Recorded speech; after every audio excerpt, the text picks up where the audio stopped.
You know, Americans elected the outsider businessman president. Why? To borrow a phrase from the man himself, what do we have to lose? The economy was in the tank. Our kids were living in the basement because they couldn't find a job. Factories were closing down. Jobs in manufacturing were being shipped overseas. And in trade, China was sucking us dry. The Obama folks called it a healthy economy, but there was barely a pulse. 1% annual GDP growth was the new normal for these bozos. And President Obama even warned that Donald Trump's election would result in economic disaster for all Americans. Because some of those jobs of the past are just not going to come back. And when somebody says, like the person you just mentioned, who I'm not going to advertise for, that he's going to bring all these jobs back. Well, how exactly are you going to do that? What are you going to do? There's no answer to it. He just says, well, I'm going to negotiate a better deal. Well, how exactly are you going to negotiate that? What magic wand do you have? And usually the answer is he doesn't have an answer. You liar. Because I want you to tell your friends, don't let a friend vote Trump.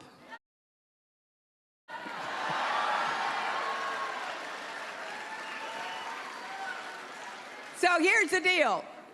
He can't escape the math. Now, you know, math can be kind of inconvenient if it doesn't add up the way you want it to. And economists, left, right, in the middle, all say the same thing, that Trump's policies would throw us into a recession, the last thing we need. He would undermine the growth that we've had since the Great Recession. You liar. In the event Donald wins, I have no doubt in my mind the market tanks.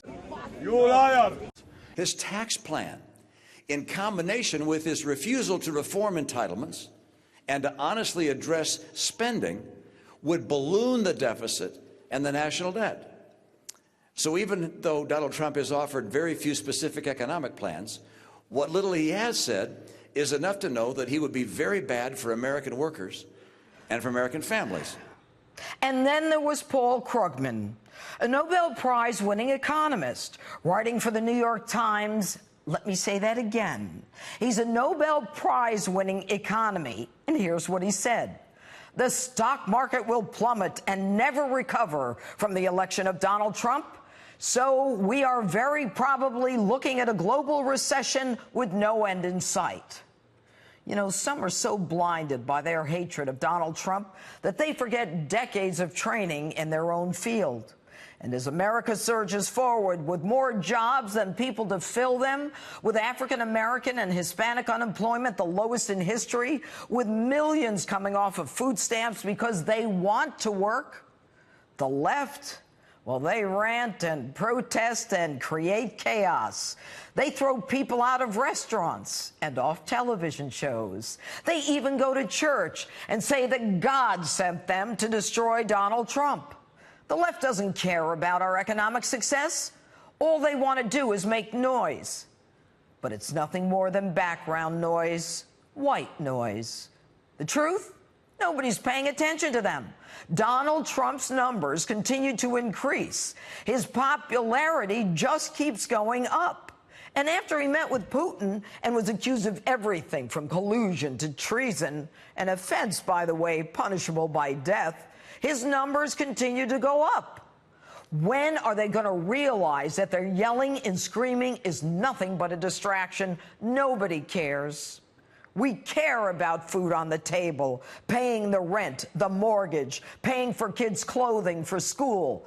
But no, they want to talk about whores and porn stars, or about a lawyer who they're squeezing so tight he'll confess to sinking the Titanic. And yet, despite a media focused on a whack-a-mole Trump-Russia collusion nonsense and the haters continuing to hate, the outsider president has thundered forward with his America First agenda. And with a kryptonite-proof aura of invincibility, the 45th outsider president often working without the support of his own party, has produced a GDP that no one thought possible, 4.1%. And we are on track to hit the highest average growth rate in over 13 years. What do you got to say to that, Barack, Hillary, and all you geniuses? We're flying, folks.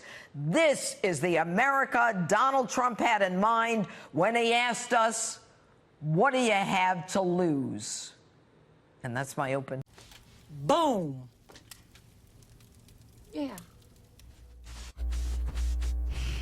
Did you know that only 6 corporations control 90% of what millions of Americans see, hear, and read every single day?